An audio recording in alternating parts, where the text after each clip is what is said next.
आणि इथं हे चुकलेत म्हणून अगस्त्य मुनीला राग आला महाराजा. आणि अगस्त्य मुनी काय बोलतात? राजा सावध भगवत ध्यानी परी उपेक्षा साधू सज्जनी परम विघ्न ध्यान स्थानी दे कोणी मुनी कोपला. राजा कसा असावा? या ठिकाणी उदार मनाचा असायला पाहिजे. प्रजावर आपल्या पुत्रवत प्रेम केलं पाहिजे आणि भगवत भक्ती देवाला देव वशे चित्ती त्याची घडावी संगती देवाचं चिंतन करणारा पाहिजे असा राजा पाहिजे. इथं तर हा राजा आहे पण मी अतिथी देव हो, मी घरी आलोय, अति दारात आलेलो आहे आणि माझा आदर आदात्य करीत नाही. हा उन्मत आहे, अहंकारी आहे असं कुणाला वाटतंय? हे अगस्त्य ऋषीला वाटू लागलेलं आहे. हा रायाचा झडे ज्ञानाभिमान भगवत प्राप्ती पावे पूर्ण ऐसी कृपा अनुलक्षण शाप वचन देतसे. त्याला माझे म्हणून म्हणतात काय सांगू आता संताचे उपकार मज निरंतर जागविते. जसं आपली आई जी आई असते आणि आपला मुलगा चांगला व्हावा, हुशार व्हावा, पाया पडून विनंती करून सांगतोय की तुम्ही वाटत असेल की काय देशालपणा थोडं चित्त विचलित झालं की कथा रामकथा ही रामकथा असे धडकंद इकडं तिकडे करते. म्हणून एक आग्रचित्त नाही ऐकायचं. आम्ही जास्त काही तर पंडितच्या गाजवा आले नाही. तापातच वडा गौरव भावे गावे गीता शुद्ध करून या चित्त शुद्ध अंतःकरणानं आणि प्रेमानं तेवढं करायचे. तुम्ही जर थोडं बी झालं तर महाराज तुम्हाला अनुभव होईल याच्यातला. बरं आता काय सांगायचं? हा परम कृपाळू अगस्ती शाप बदला कृपा मूर्ती साधू सज्जनी गरुणमती गजत्व प्राप्ती पावसी. आई आपल्या लेकरांना म्हणते मेल्या मुर्दा तुझा चांगलं व्हायचं नाही. आई तशात लागतो का? साधू संत असे त्या साधू संत ज्यानं का संसाराच्या नावे घालून या शून्य वाढता हा धर्म पुण्य केलाय, त्यानं संसार त्यागलाय, अहंकाराची वृत्ती तुष्ट वृत्तीचा त्याग केलेला आहे. आणि एकच असताना पवित्र हे नाम घेता रामाचे जळतील पापे जन्मांतरी देवाचं नाव चित्त जन अवरात्र गायले. त्याच्या मनामध्ये दुष्ट प्रवृत्ती नाही का? नाही.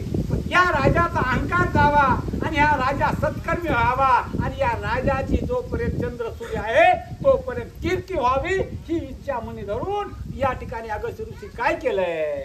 साधू सज्जनी गरुण मत्त दोघोसी गजवून मत्त ऐसी अगस्ती जवळ वदत गजवत. अरे येड्या राजा, एखाद्या अनपण लोकांना एखाद्या आडाळ्यानं ज्याला काय अक्षर निरक्षर आहे त्यानं जरी आडाळ्याची चूक केली असती तरी आम्ही चुकलं म्हणलं असतं. पण तू सुज्ञ आहेस, राजा आहेस, तू धर्मशास्त्र पुराण हे सर्व जाणतोस तरी तू उन्मत चुकली या वर्मा फेरा पडायचं चुकलास, अतिथीचा तो अवमान केलास. म्हणून राजा मी तुला या ठिकाणी शाप देतो. ब्राह्मणाची भक्ती साधू सज्जने ध्यानुमती रायासी गजत्वाची प्राप्ती मुनी अगस्ती. अतिथीचा आदर करीत नाही, साधू संतांचा आदर करीत नाही, मोठ्याचा सन्मान करीत नाहीत, अशा उन्मत्त माणसाला या ठिकाणी जगण्याचा आणि आता मी मोठा म्हणण्याचा अधिकारच नाही. राजा तू वर्म चुकलास, याच्यामुळे मी तुला शापच देऊन टाकतो असे अगस्त्य बोलू लागले. ब्राह्मण शापती दुर्धरा तेची वनी तो राजेंद्रा झाला उन्मत्त गजेंद्रा बडोदारा महाबळी. आपले साधू संत नेहमी म्हणतात लहानपण दे गा देवा मुंगी साखरेचा रवा ऐरावत रत्न थोरण तया. म्हणून त्याला सांगितलं तू मद उन्मत झालास, साधू संतांचा आदर करीत नाही म्हणून तुला हत्तीचा जन्म प्राप्त होईल. है की नाही? ऐक मता देवदेवी केलीचा असं असते. म्हणून देवाकडे येताना लटक यायचंच नाही आणि आलं ना तर त्याचा असताना छंद माझे चित्त तुझे पायी किंवा लागून या पाया विनवितो तुम्हाला कथे काळी बोला मुखी नाम देवाचं नाम चित्तनच करायचं. नाही तर इथं आलं की घरात संसारात आनंद येतो, इथं आलं की जणू 12 पिढ्याचं इग्न मग असं बसायचं निरुग्ण. तसंच करायचं नाही. ज्याचं अंतःकरण शुद्ध ठेवायचं, भक्ती त्या बाळूमामाच्या चरणावर ठेवायची आणि सांगायचं, देवा बाळूमामा आम्ही तुमच्याकडे आलोत ना, आता आम्ही घरची चिंताच करायचो नाहीत. काही हो, घालून या भार राहील यावरी. त्याच्यावर भार घातला ना तर तो असणार निर्वाण, तू असणार निरसन करतोस. म्हणून शुद्ध अंतःकरण पाहिजे. तसं राजा तुझं अंतःकरण शुद्ध नाही. तुला गर्व झालाय माझ्यासारखा मीच आहे, माझ्यासारखा मीच आहे. पण ज्याला देवाला असणारा मीपणा सहनच होत नाही, म्हणून देव म्हणतो बाबा मला पूजू नका. देव पुजावे, संत पुजावे हरते आणि देव पुजावे परते. आधी संताची पूजा करायला पाहिजे. म्हणून अतिथी घरी आला की आपल्याला जेवढं जमतंय तेवढं त्याचं आदरातिथ्य करायचं. आपल्याकडे असणारं चहा पाण्याचं साधन नसेल तर पाणी तरी द्यायचं, पाणी प्यायचं. पाणी नाही आहे तर आपलं साखरपत्ती असं थोडं उदारमन करायचं, चहा पाण्याचं काय लागतं. आणि एवढं काहीच नसलं तर तोंडानं गोड बोलायचं. हे सुद्धा अन्नदानच आहे आणि आज अतिथीचं ही सुद्धा सेवाभावी वृत्तीच आहे. ऐसी इंद्रद्युम्नाची गती, हो गंधर्व याची रीती, ब्रह्मशापाचे निप्राप्ती, नक्रत्व स्थिती पावला. अवस्था या महाराजा राजाची झाली. आणि या गंधर्वाला काय झालं, ते उगच असं 4 माणसं की माणसानं गायन करावं, तेव्हा अभंगावं, साधं करावं. हे दिसलं कोण हॅ करायचा, काय हॅ करायचा, असा हलवायचा, कर्कस म्हणतात. तुम्हाला गर्व झाला होता माझ्यासारखा मीच आहे. त्याला सांगितलं देवाला सर सण होते, पण गर्व सण होत नाही. या ठिकाणी देव मला हो करतोच माहिती. थांब तुला पाण्यातच ढकलतो, सांगितलं तू मगर होशील. हा मला देवा मी काय केलंय, मी काय पैसे बिशे बी घेत नव्हतो, 1000 500 काही मागत नव्हतो. तू म्हणले तुला गर्व झाला होता माझ्यासारखा मीच म्हणून.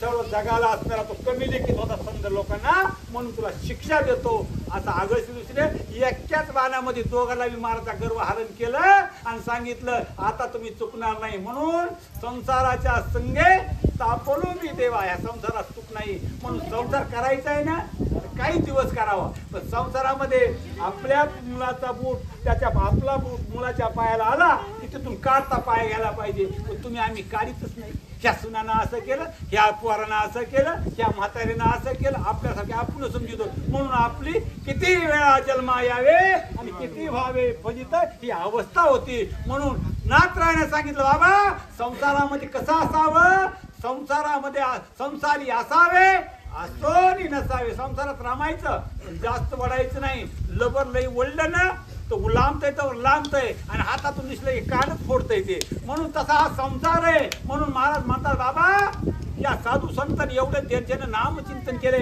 त्याची ही अवस्था झाली. मग तुमच्या आमच्या सामान्य जीवाची काय परिस्थिती आहे. तेची सरोवरी मध्य नाकाळी, देव ऋषी करिता अंघोळी, हो गंधर्वतेची काळी, करी जळकेळी स्त्रियुक्ता.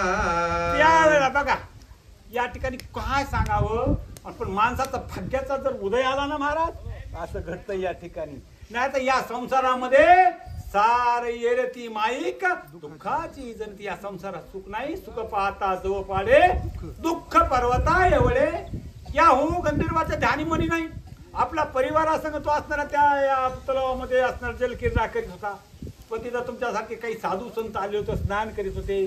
कुणी म्हणत होते हरिमुखे म्हणा, हरिमुखे म्हणा, पुण्याची गणना कोण करी असं करीत होते. काही एकाग्र चित्तानं नाम श्रीराम जय राम जय जय राम असं चिंतन करीत होते. आणि इकडे गंधर्व आपला विषय तो त्यांचा झाला नारायण नावडे धनजन माता. विषयी लोकांना महाराजा काहीच नातं नसतं ना गोत नसतंय. त्यांच्या विषय तो त्यांचा, पण विषयामध्ये जे भरलेत ना ते परमात्माचे खरे दुष्ट असतात या ठिकाणी. आणि हेच अवस्था हो नावाच्या गंधर्वाची झाली.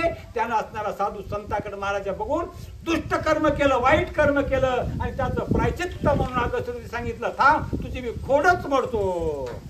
देव ऋषी जळांत उभा सूर्य सुक्त जपत, हो गंधर्व जळी गुप्त येऊन धरी ऋषी पाय. बरं काही असेल संसारिक तुम्ही आम्ही संसारिक जीव आहेत पण लईच असेल कोणीही जीवाचा न घडो मुत्तर. हे असं या ठिकाणी साधू संतानं सांगितलंय.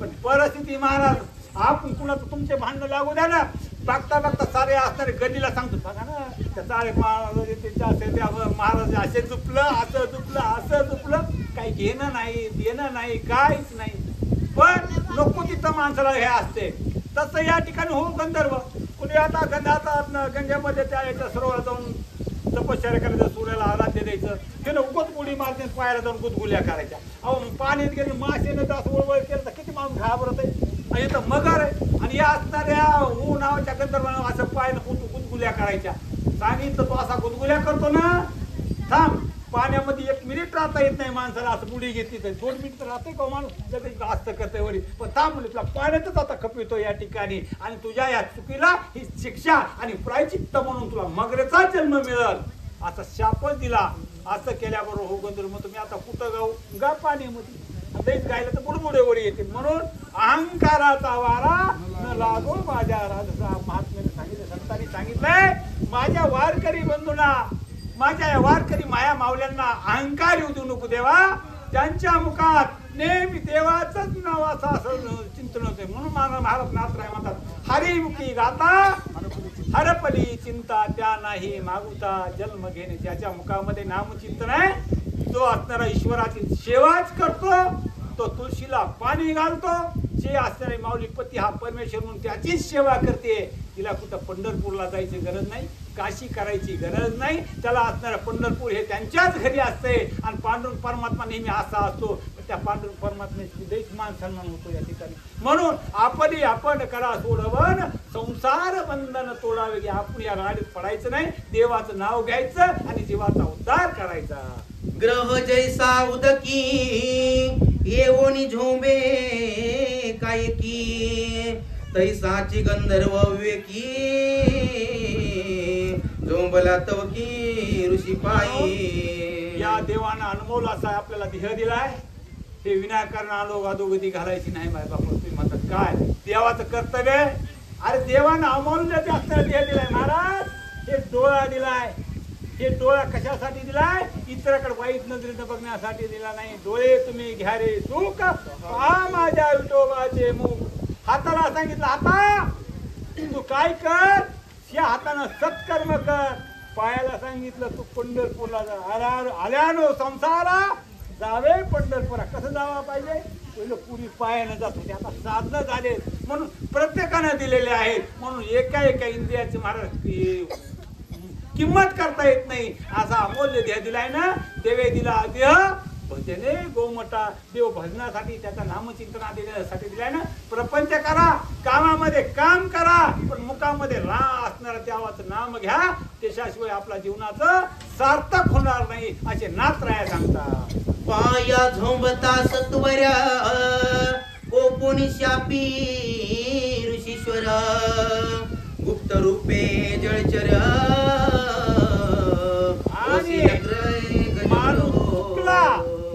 पुन्हा त्याला प्रायचित होते आपण संसारात लई लोभे असतो पण जेव्हा पोरानं बदबद बडवाबा आपल्याला नातीतायपणा करावं त्यावेळेला पुन्हा त्याला उपलब्धी देवा काय सुख बा या संसारी मद सांग बा श्रीहरी या संसारात काय सुख या ठिकाणी यावेळेला तर हो गंधर्व म्हणतो बाबानो वारकऱ्यानो माझ्या मायबापानं तुम्हाला सांगतोय मी साधू संतांच्या पायाला गुदगुल्या केल्या भिडविलं त्रास दिला म्हणून मला या मगराचा जन्म असताना प्राप्त झालाय म्हणून मला सांगतात हो गंधर्व म्हणतो लागून या पाया विनवितो तुम्हाला कथे काळी बोला मुकी नाम इतर इकडे तिकडे लक्ष घालण्यापेक्षा देवाच्या चिंतना आणि देवाच्या नावामध्ये देवामध्ये मन रमवा म्हणजे तुम्हाला सुख मिळेल मी देवाला असताना मानलं नाही अहंकार धरला आणि याचं प्रायचित्त म्हणून मला मगरीचा जन्म प्राप्त झाला असा होऊ नावाचा गंधर्व बोलू लागलेला आहे ब्रह्मशापय कोणिकानी गंधर्व इंद्र द्युम्न दोन्ही उच्चाप मागाया लागो निकर जोडो विनविती देवा नुन्नते पुरते अधिकते सरते देवा तू देव आहेस तुम्ही ऋषी मुनी आहेत मद पामराशी काय थोरपण पायाची गुहान पायी बरी मी चुकलोय आम्ही अज्ञान आहेत पण अज्ञानाला सज्ञान करण्याचं सामर्थ्य तुमच्यामध्ये आहे म्हणून त्याला काहीतरी उशाप द्या माझ्यावर कृपा करा. कृपा केली संत जनी माझी परिसावी विनवणी. असं संताला विनवणी केल्या बरोबर सांगितलं. मुखातून गेलेला बाण, भाट्यातून सुटलेला असणारा बाण आणि मुखातून सुटलेला हा शब्द मायबापानो माग घेता येत नाही. हे तर तुम्हाला भोगावंच लागल. हे तुम्हाला असणारे काय आहे, या ठिकाणी तुमचं कर्म आहे म्हणून असणारा शाप तुम्हाला भोगावंच लागल. पण उशाप होण्यासाठी अनंत काळ जाईल आणि त्यावेळेला संत कृपा होईल, देवाची कृपा होईल, त्यावेळेला तुमचा उद्धार होईल. असा या ठिकाणी अगस्त्य ऋषीनं त्यांना विनवणी केल्यानंतर मार्ग सांगितलेला आहे. आमचे आम्ही गरुण मत्त ब्रह्मशाप झाला प्राप्त. तुम्ही दोघे अति कृपावंत शापन मुक्त करावे. त्याला सांगितलं म्हणून माणसाला कधी धनाचा गर्व नसावा, कधी माझ्यासारखा मीच आहे म्हणून ते गर्व असणारा विद्याचा गर्व नसावा, रूपाचा गर्व नसावा. आणि ज्याला एवढा असणारा ज्याला गर्व आहे ना त्याला हे प्रायश्चित्त भोगावं लागतंय. म्हणून देवा आम्हाला असणारा उपाय लय गर्व आहे ना, हे गर्व होऊन देऊ नको. ठेवले अनंते तैसेची राहावे, शक्ती असू द्यावे समकस्य असेल ना तेच ते आम्हाला अमान्य आहे. तू ते रूप दिलं त्याच्यात आम्ही समाधान आहे. पण माणसानं नाही शहाणपणा करू नये. आणि एकदा शहाणपणा केला की अशी ठेचच लागती. पुढे डोळे झाकून चालत गेल्यानंतर देवाला नाही मानलं, संताला नाही मानलं तर दुःखच प्राप्त होते. म्हणून या ठिकाणी अगस्त्य ऋषीचा अवमान केल्यामुळं या दोन्ही असणाऱ्या जीवांना दुःख प्राप्त झालेलं आहे. आम्ही दोघे अति अपराधी, तुम्ही दोघे कृपानिधी. तुम्ही अक्षोपगाध बुद्धी, आम्हा त्रिशुद्धी उद्धरावे. किती असणार आहे साधू संत तकवते आणि किती असणार विचार करून एक एक शब्द तुलून मुलं. मी तवा अनाथ अपराधी, कर्महीन मतिमंद बुद्धी, तुझं नाही आठविले कधी कृपानिधी माय बापा. देवा खरंच आम्ही अपराधी आहे.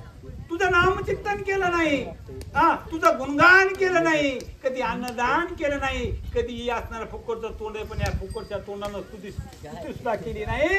म्हणून देवा चुकलो. पण आता याला या ठिकाणी तुमचा कृपा आशीर्वाद द्या आणि या जीवाचा उद्धार करा. तुम्ही माय बापा हुनी आप्त, आम्ही अपराधी अत्यंत. दोघे कृपाळूजी समर्थ, शापून मुक्त करावे. तुम्ही संत आहे, तुम्ही संत माय बाप कृपावंत आहे की नाही. एवढा करा उपकार. आता तुम्ही आम्ही चुकलो होतो. जसं असणारा गुरुजी पहिले आई वडील आई असते आणि ती असणारा बोटाला जसं मुलाला शिकविते तसं तुम्ही संत मायबाप आहे. तुम्ही आमचे असणारे खरे असणारे उद्धार करणारे देवाच्या संगतीमध्ये नेणारे तुम्ही संत आहे. म्हणून महाराज म्हणतात संताच्या संगती मनोमार्ग गती, अकलावा श्रीपती येणे पंते. जर देव पाहिजे असं तर आपल्या डायरेक्ट देवापाशी जाता येत नाही. आपल्या देवापाशी जायचं असेल ना तर संतांच्या माध्यमातून जावं लागतंय आणि संतांच्या संगतीत गेलात ना तर देवाजवळ जाता येते मायबापानो. म्हणून संत ऐसा लाभ बांधा गाठी. संताच्या संगतीमध्ये गेलो ना जीवनाचा आनंद होतो आणि देव प्राप्त होतो असं करता सांगतो. सांगा